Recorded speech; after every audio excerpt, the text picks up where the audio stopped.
Assalamualaikum warahmatullahi wabarakatuh. Saya Kanta Zagira Kemala Putri dengan NPM akhir 065.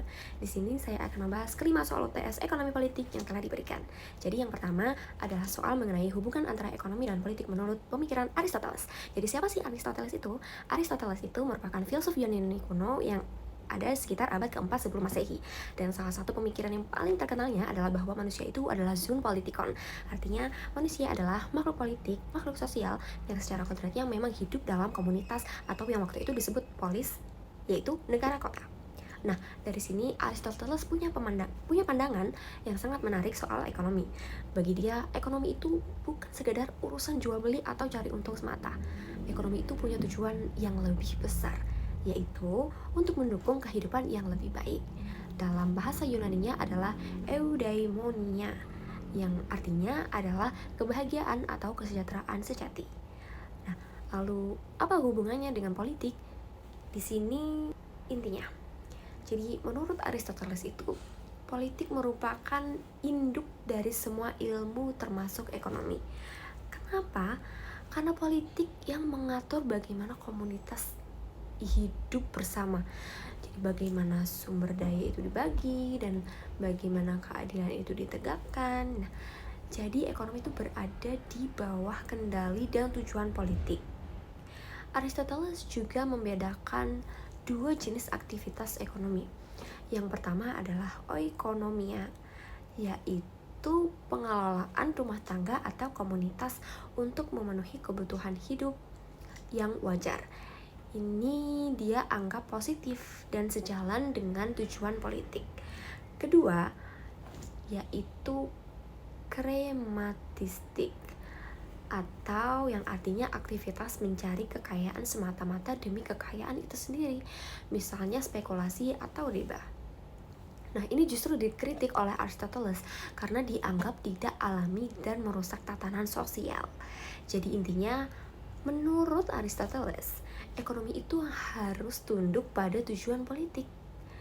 Dan tujuan politik itu sendiri adalah menciptakan kehidupan yang adil, bermartabat, dan sejahtera bagi seluruh warga komunitas. Nah, ekonomi yang baik adalah ekonomi yang melayani tujuan bersama, bukan sekadar kepentingan individu atau kelompok. Jadi kalau misal kita relevankan dengan zaman sekarang, sangat relevan lah. Kenapa?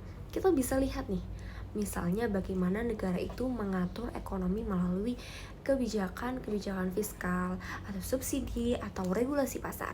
Itu semua adalah bentuk nyata bahwa politik memang mengatur dan mengarahkan jalannya ekonomi.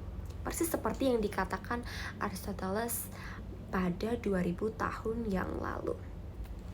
Jadi kesimpulannya, ekonomi dan politik itu tidak bisa dipisahkan. Politik itu menentukan arah dan tujuan ekonomi, sedangkan ekonomi itu sendiri adalah alat untuk mewujudkan cita-cita politik, yaitu kesejahteraan bersama. Itulah inti pemikiran Aristoteles yang sampai hari ini itu masih sangat relevan untuk kita pelajari, terutama dalam konteks administrasi publik. Oke, sekarang lanjut ke nomor 2. Di nomor 2 ini kita diminta untuk menganalisis perbedaan mendasar antara sistem ekonomi merkantilisme dan juga liberalisme klasik, terutama soal peran negara dalam menjalankannya nih. Jadi merkantilisme itu adalah sistem ekonomi yang dominan di Eropa sekitar abad ke-16 sampai ke-18. Nah, tokoh-tokoh pentingnya itu seperti Jean-Baptiste Colbert dari Perancis memiliki prinsip yang sangat mendasar, yaitu kekayaan negara itu diukur dari seberapa besar cadangan emas atau perak yang dimiliki, dan cara mendapatkannya itu dengan ekspor sebanyak-banyaknya dan impor sesedikit mungkin. Nah, dalam sistem merkantilisme ini, para negara sangat dominan. Negara itu aktif turun tangan, mengatur perdagangan, memberikan monopoli kepada perusahaan-perusahaan tertentu, membangun koloni untuk mengambil sumber daya, dan juga melindungi industri dalam negeri dari persaingan luar. Intinya, negara adalah pengendali utama roda ekonomi.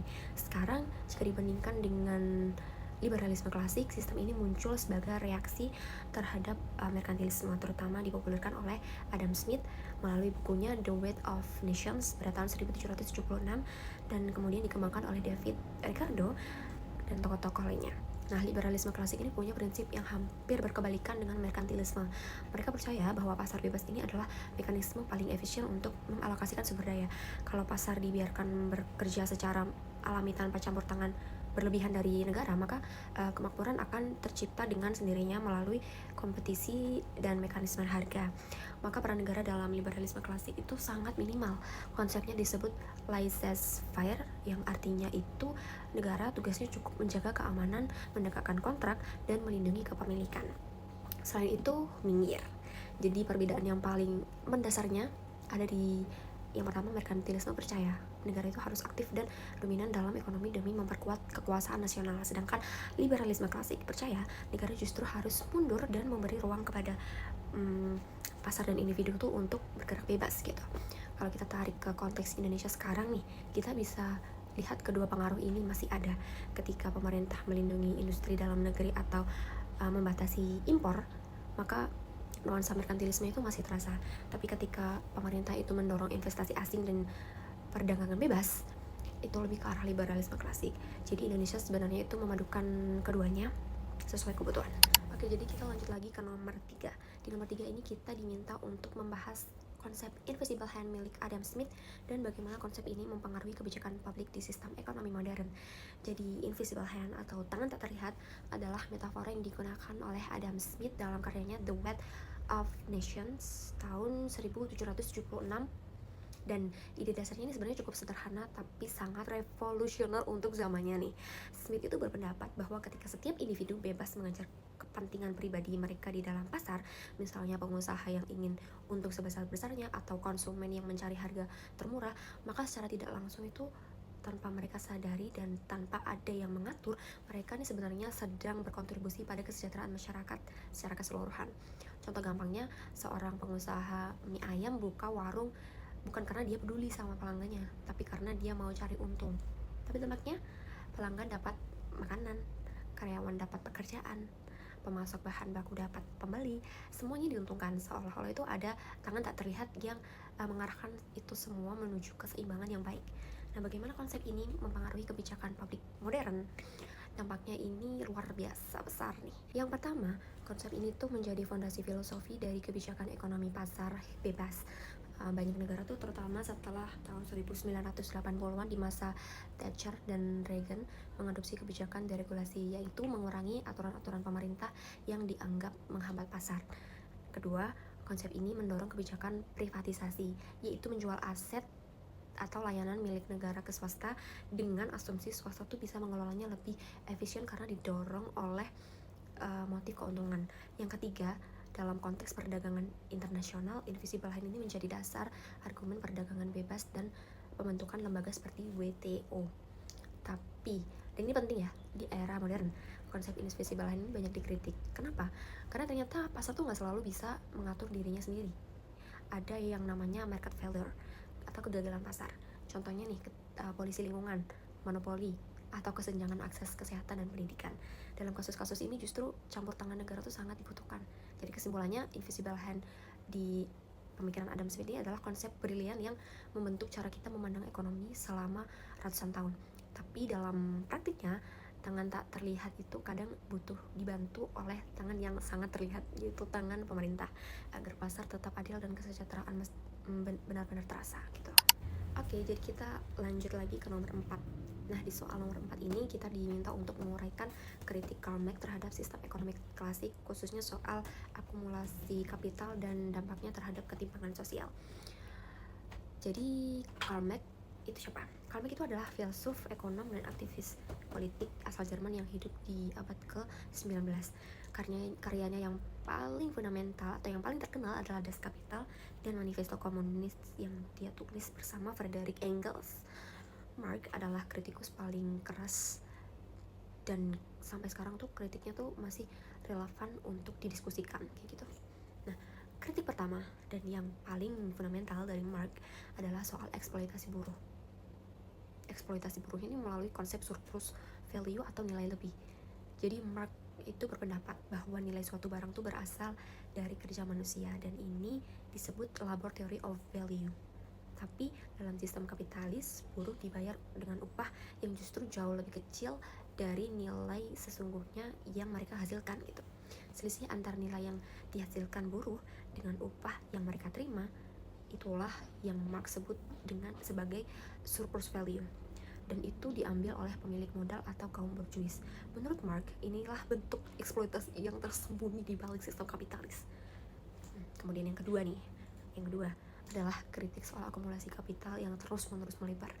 Jadi Marx tuh mengamati bahwa dalam sistem kapitalisme, modal tuh cenderung menumpuk dan terkonsentrasi di tangan segelintir orang. Pemilik modal makin kaya karena bisa terus menginvestasikan keuntungannya, begitu. Sementara buruh nih, karena tidak punya modal, mereka tuh terpaksa terus menjual tenaga kerja mereka dan tetap berada dalam posisi yang bisa dibilang lemah. Hasilnya apa? Hasilnya jurang antara si kaya dan si miskin itu dari waktu ke waktu semakin terlihat. Nah, ini yang disebut Karl Marx sebagai kontradiksi internal kapitalisme. Kemudian kritik yang ketiga adalah soal aliansi atau keterasingan. Dalam sistem kapitalisme, buruh bekerja bukan untuk kepuasan diri atau ekspresi dirinya, melainkan semata-mata untuk upah. Mereka ini tidak punya kontrol atas proses produksi maupun atas produk yang mereka hasilkan gitu. Akibatnya, buruh merasa terasing dari hasil kerja mereka sendiri dan juga terasing dari sesama manusia, bahkan terasing dari hakikat kemanusiaannya sendiri. Nah, kemudian kritik yang keempat, Karl Marx itu berpendapat bahwa ideologi ekonomi klasik seperti pasar bebas sesungguhnya adalah alat legitimasi kelas penguasa. Narasi bahwa pasar bebas menguntungkan semua orang itu menurut Marx adalah ilusi yang diciptakan untuk mempertahankan dominasi kaum borjuis atas kaum proletar gitu. Jadi untuk relevansi kritik Marx hari ini sangat nyata, kita bisa lihat bagaimana 1% orang terkaya di dunia itu menguasai lebih dari separuh kekayaan global. Di Indonesia untuk ketimbangannya itu juga masih menjadi tantangan besar.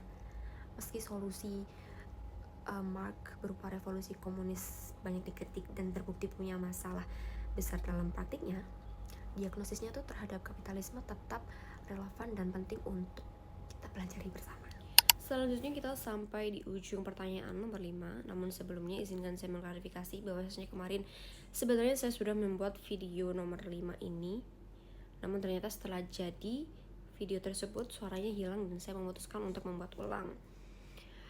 Jadi di nomor 5 ini sangat menarik karena kita diminta untuk mengeluarkan pendapat pribadi mengenai perbandingan pendekatan ekonomi liberal dan ekonomi sosialis dalam mengatasi ketimpangan sosial dan menentukan mana yang lebih relevan diterapkan saat ini. Oke, jadi pertama tuh kita harus mengenali dulu keduanya. Ekonomi liberal itu bertumpu pada kebebasan pasar, kepemilikannya pribadi, dan kompetisinya bebas. Dalam mengatasi ketimpangan, ekonomi liberal ini mengandalkan apa yang disebut trickle down effect, yaitu asumsi bahwa ketika ekonomi tumbuh dan pengusaha makin kaya, maka manfaatnya akan menetes ke bawah dan dapat dirasakan atau dinikmati oleh seluruh lapisan masyarakat. Negara memiliki peran yang minimal cukup memastikan bahwa iklim bisnis itu bisa kondusif.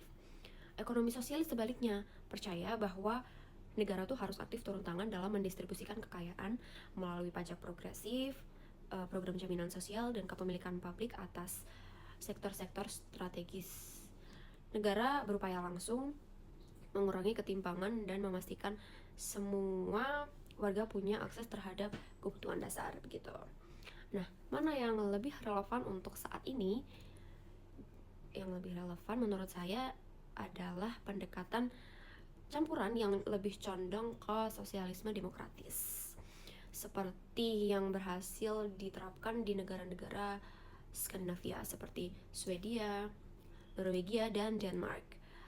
Kenapa? Jadi ada 3 alasan. Yang pertama itu, alasan pertamanya data empiris menunjukkan bahwa pasar bebas murni memperparah ketimpangan. Indeks Gini global terus meningkat di negara-negara yang sangat liberal seperti itu.